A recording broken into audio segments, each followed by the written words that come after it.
King est bel et bien un épéiste. Non, on va le garder pour après. On va d'abord faire le top de le philosophe et après on va le faire. Ça c'est vraiment la petite, vous voyez, c'est vraiment le dessert. Les 13 plus puissants de One Piece sans affreux du démon. Vous voyez, là on est vraiment dans quelque chose de normalement pas trop problématique. On devrait avoir voilà, un top plus ou moins cohérent avec l'absence totale des amiraux. Ça devrait être sympa. Mais il y aura bien évidemment Mihawk et Garling Figarland. Et disciple de Garp. Et on peut dire que c'est mérité. Voici les 13 personnages les plus puissants de tout l'univers One Piece, mais qui n'ont pas mangé de fruits du démon. Allant de bons combattants à des personnages qui peuvent détruire le monde. En 13e position, on retrouve le contre-amiral de la marine, Koby le héros. Hey, Koby en 13e position. C'est vrai qu'on n'a pas beaucoup parlé de l'évolution de Koby, hein, et de la puissance du personnage, de l'évolution du bonhomme, le power-up du bonhomme. Parce que malheureusement, ça arrive en même temps que l'infâme Barp qui s'est fait no-diff. Non, j'abuse. Qui s'est fait fumer. Mais 13e, ce qui va être intéressant, c'est le 12e en vrai. Héros, un personnage voir où est Koby par rapport au 12e. En train de gravir les grades de la marine à une vitesse folle. En l'espace de 2 ans et quelques mois, il est passé de sous-fifre d'une pirate de bas niveau à héros reconnu dans le monde et disciple de Garp. Et on peut dire que c'est mérité. Au cours de son entraînement, il a... Koby et Hermep, c'est trop les nouveaux Sengoku et Garp. C'est trop eux. Ça me fume. Et surtout le Hermep égale Sengoku. Oui, c'est deux fraudes. Hermep, si je vous dis maintenant Hermep, bon, personne me dira qu'Hermep c'est quelqu'un, quoi, soyons honnêtes. Hermep, oui, c'est un petit peu la fraude du duo. Comme Sengoku. C'est fou, hein, les choses sont bien faites, hein.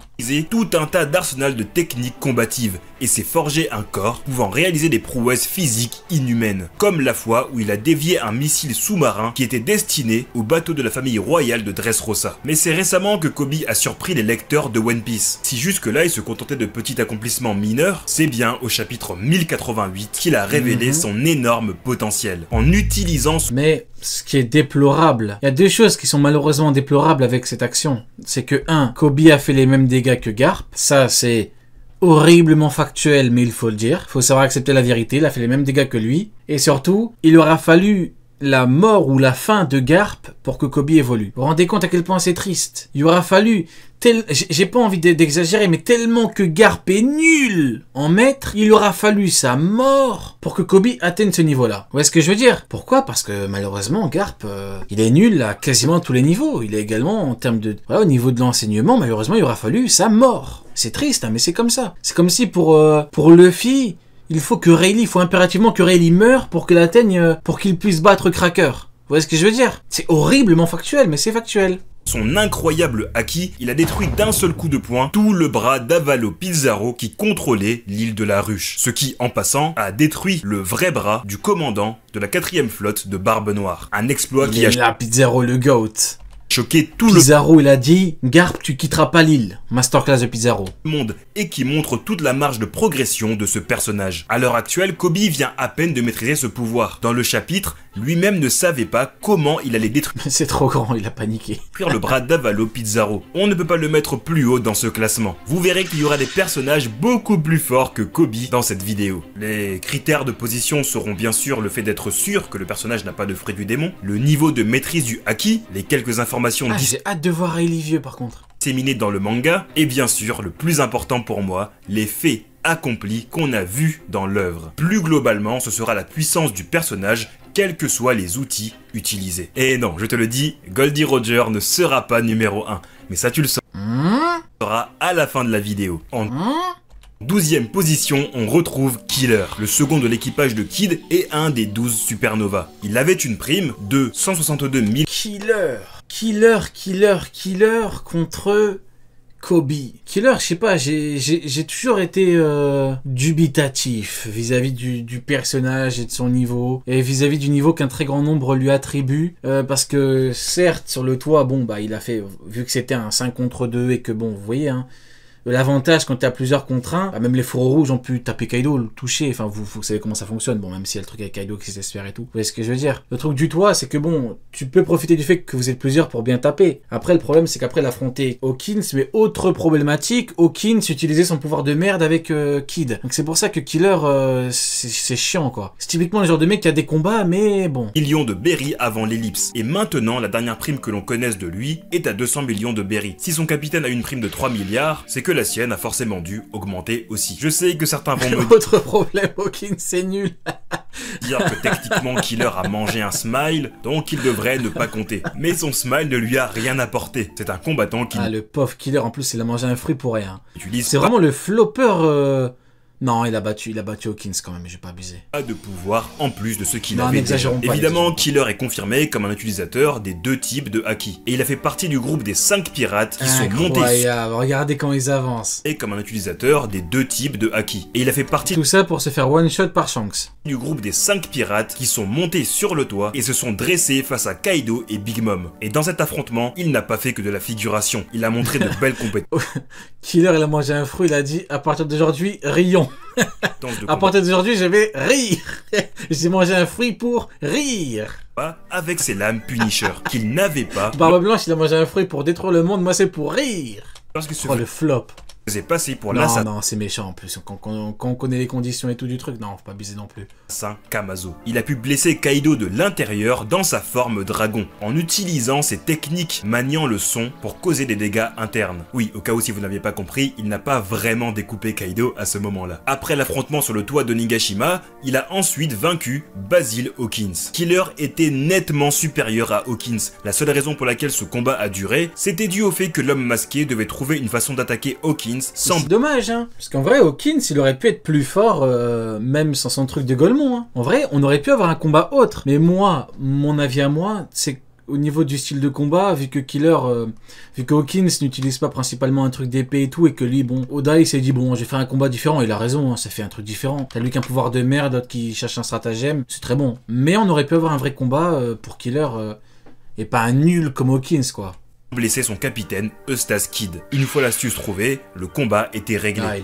C'est une dinguerie par contre. Hein. Oh, il a découpé... Malgré le tragique destin qui s'en est suivi pour Killer, on se rappellera de lui comme un formidable combattant. Mais au-dessus de lui, il y a un duo bien plus fort. Un duo bien plus fort. Inuarashi et Nekomamushi. En effet, à la 11e position Inuarashi et Nekomamushi. Intéressant. de ce classement, il y a deux personnages. Car c'est tout simplement impossible de mettre l'un sans l'autre. L'auteur nous a fait comprendre qu'ils sont égaux. Ces deux pirates ont pu chaque C'est... Ouais, bah je vais Alors, écouter ce qu'il va dire. tour stopper Jack la sécheresse, le troisième commandant de Kaido qui a le Zoan antique du mammouth. Ils l'ont poussé tellement à bout qu'il a dû se retirer et utiliser un gaz toxique afin de prendre le dessus sur les deux chefs Minks. La raison pour laquelle je place vraiment Inuarashi et Nekomamushi en dehors des autres fourreaux rouges, c'est qu'ils n'ont pas été envoyés dans le futur et ont eu 20 ans d'entraînement, contrairement à Kinemon, Raizo, Kikunojo et Kanjuro. Et si je les mets au-dessus de Denjiro et Ashura Doji, c'est parce qu'ils maîtrisent la forme Sulong. Cette transformation booste grandement toutes les aptitudes. Donc, l'infâme Pileur se fait détruire par Nekomamushi et Inuarashi en 1 contre 1. L'ignoble Pileur se fait détruire par Inuarashi Sulong. Physique des Mink. On l'a vu pour Carotte, J'aime beaucoup. ou encore avec Beppo. C'est sous cette forme que Nekomamushi et Inuarashi ont vaincu seuls, respectivement, Perospero et Jack. C'est donc en toute logique de voir deux anciens pirates de Barbe Blanche et de Goldie Roger dans ce classement. Mais à partir de maintenant, on rentre dans une catégorie encore plus haute. Car le prochain personnage est... Bah en quoi c'est choquant? Bah y a rien de choquant. Du moment qu'on chie allègrement sur l'horrible Pileur et qu'il aille le surcoté, moi ça me va. Hein. Moi, demain tu me dis mon manga il chie sur Pileur, je vais rien te dire. Hein. Il faut savoir choisir ses combats, tu vois ce que je veux dire. On peut pas être partout à la fois. On peut pas commencer à défendre Pileur et tu vois, on est ailleurs. On préfère parler de Shanks, tu vois. Le infâme Pileur, bon. est un personnage dont la puissance est monstrueuse. Ah, l'horrible Pimbe. N'essayez jamais de le prendre en affrontement sous-marin, Ok. car on parle de Jinbei, le paladin des mers. Alors, Ok, donc là on a Jinbei ex Shishibukai, commandant en équivalent normalement de Monkey D. Luffy. Il est combienième? Karaté 11e? aquatique, c'est mon style de combat, sûrement l'un de mes préférés dans tout One Piece. D'ailleurs, dis-moi en commentaire quel est ton style de combat préféré. L'actuel timonier de l'équipage au chapeau de paille 10e. a une puissance dont personne ne peut douter. Il n'y a qu'à voir les réactions de Trafalgar Law et Eustace Kid lorsque l'homme requin a affirmé qu'il faisait partie de l'équipage de Luffy. Sa maîtrise du karaté aquatique est sans égale et on ne compte plus ses faits d'armes. Dans le passé, il était déjà pirate en Voilà, il est là, Fisher Tiger. tant que second de Fisher Tiger et le Par pitié, montre-nous comment il a fini, qu'on rit un petit peu. gouvernement mondial avait déjà bien saisi son potentiel. Après la fin des Pirates du Soleil, il a affronté Ace aux poings ardents dans un combat serré sans vainqueur qui aura duré 5 jours. Ce qui montre qu'il était déjà très fort. Et que ce n'est pas pour rien s'il a été sollicité par le gouvernement mondial pour devenir un grand corsaire. Et en parlant de corsaire, tout le monde se rappelle la facilité avec laquelle il a vaincu Gecko Moria, montrant que ce n'est pas parce qu'on appartient au même groupe qu'on a forcément le même niveau de puissance. De plus, Jinbei a pu s'interposer à Akainu, même si dans le manga c'est un peu différent que dans l'anime. Et tout récemment, Jinbei a pu vaincre sans trop de difficultés Masterclass de Jinbei, hein, qui arrête Akainu et qui lui dit je ne bougerai pas. ou un des Tobiropo de Kaido. Ainsi pour moi sa puissance est vraiment élevée, elle est vraiment au minimum selon moi du niveau de Jack. J'ai hâte de voir qui est-ce qu'il affrontera dans le futur, mais pour l'instant je le place en dessous d'un de ses Nakama. Ouais, bon, vous connaissez mon avis là-dessus. Hein. Jinbei au niveau de Jack, j'attends de voir les prouesses futures du bonhomme pour que je puisse le mettre à ce niveau-là, parce que malheureusement... Si je me base sur ce que j'ai vu du personnage, il est bon, hein. Est-ce qu'il se prend réellement un troisième commandant?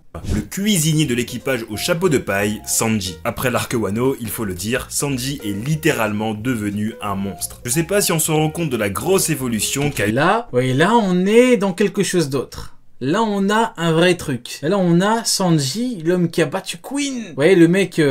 qui a 1001 caractéristiques. Le mec, carrément, il a pris tous les... Le mec, c'est un Power Rangers. Le mec, c'est la puissance. Régénération, résistance, vitesse, HDO. Le mec, c'est un fou furieux. Là, on a quelqu'un.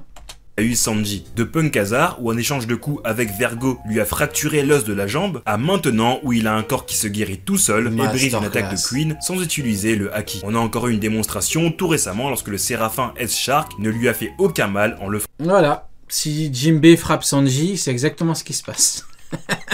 C'est exactement comme ça. Jinbei va se chier dessus, va le regarder comme ça. Oh merde! Oh merde! On m'avait pourtant juré que j'avais son niveau. Frappant. Depuis son power-up, il a maintenant un exosquelette de soldat du Germa, en plus des capacités qu'il avait déjà développées tout seul, comme sa vitesse et son acquis de l'observation poussé. Tout cela assemblé permet d'avoir un niveau de flamme plus redoutable et une vitesse accrue au point de devenir invisible. Et pas invisible aux yeux de n'importe qui, de n'importe quel civil. Invisible aux yeux d'un commandant de Kaido qui vaut 1,320 milliard de berry. Après ce combat, Sanji a atteint un niveau qui le place parmi les plus puissants combattants de ce monde. Et le pire avec lui, c'est qu'on a l'impression de n'avoir encore rien vu par rapport à tout ce qu'il peut accomplir. Tout comme le prochain personnage, qui est donc logiquement Zoro au-dessus de Sanji. Le chasseur de pirates. bah ouais, du top, du très bon top. Voilà, c'est très bon. Roronoa Zoro, au-dessus de Sanji. Du coup on valide maintenant. La différence n'est pas énorme. Mais bon. Roronoa Zoro. Évidemment que Zoro allait se retrouver dans ce classement, surtout depuis qu'il vient de comprendre le fonctionnement du revêtement du Haki des rois dans ses armes. Un pouvoir uniquement réservé à... Quand tu vois en termes de power-up, t'as Sanji il a eu l'arrêt de suite, lui il a eu Enma, Sanji il a eu Jean-Bifrit, lui il a eu le Haki des rois. C'est la même chose, ils sont toujours mis sur un... toujours en référentiel, voilà. Hein. À l'élite de ce monde. Depuis qu'il a reçu premier, deuxième, Enma, sa puissance a encore augmenté. Et une chose qui m'énerve avec Zoro, vous le savez, c'est qu'il utilise tellement peu de fois sa forme Ashura, donc à chaque fois on se demande si Zoro aurait pu vaincre des adversaires encore plus facilement. Parce que oui, tout le monde se rappellera à vie de la façon avec laquelle il a découpé Kaido en forme hybride, en utilisant inconsciemment le Haki des rois, tout comme Oden l'avait fait 20 ans le GOAT. Plus tôt sur Kaido en forme dragon. Mais du coup, c'est personnage vivant ou de tous les temps? Ce combat, il a vécu un lunarien, littéralement peut-être le peuple le mieux doté génétiquement de One Piece en termes de résistance, vitesse et force. D'après toi, il y a quelqu'un entre Zoro et Sanji? Bon, c'est tellement minime que tu mets dans le même groupe. Hein. Pour moi, à partir du moment où t'as de très grandes chances de gagner... C'est moi je suis pas en high, extrême, mid, bon voilà, soit tu peux battre plutôt facilement parce que t'es bien plus fort, soit voilà. Mais non, je mets dans un même groupe, du moment où tu peux gagner. Parce que ça m'étonnerait qu'un premier ait 100% de chance de vaincre un deuxième, ça marche pas comme ça, des fois ça se joue à rien. Des fois une petite seconde d'intention, tu te fais avoir, Donc non, non, non.